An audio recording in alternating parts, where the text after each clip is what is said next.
Ma'am, excuse me po. You have to see this. Attorney, if you'll excuse me. Sure.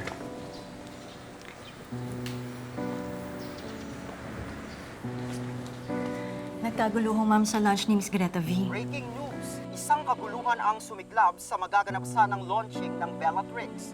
Ito'y matapos magkagulo ang mga tao sa loob ng mall. Ang rason ng panik at kaguluhan, bomb threat. Good heavens.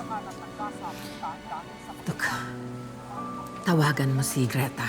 Sabihin mo sa kanya, huwag muna siyang umuwi. Hindi sila pwedeng mag-abot, okay? Sorry. I was just trying to help you. Para ka kasing tikoy. Masyado kong nakadikit. Isipin mo na lang para tong exam, dapat one seat apart. Sige na, dun ka. Pasensya na. Wala naman akong bad intention. Pero, tama ka naman.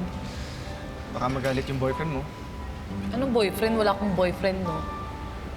Asawa meron. Really? I didn't think you were married. Ako din, hindi ko din naisip na may magkakagusto sa akin, na may lalaking pakakasalan ako. Alam mo, dream guy ko siya eh. Akala ko ideal man ko na siya. Akala ko nanalo na ako sa loto ng jackpot. Pero para din pala siyang dream talaga. Isang panaginip na hindi totoo. Kaya ayun, nilibing ko na siya sa limot. Who is this man you're talking about? Sinong lalaking pinakasalan mo?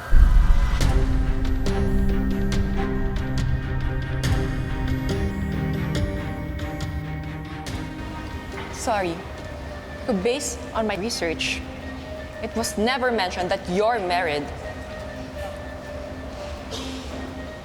Talaga, Blair?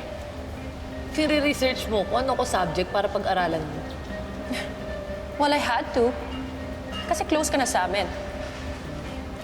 Just to know your interest, para makasundo ka namin. Kasi you're so mysterious and eccentric. Well, I'm sure ganun din ang husband mo, right?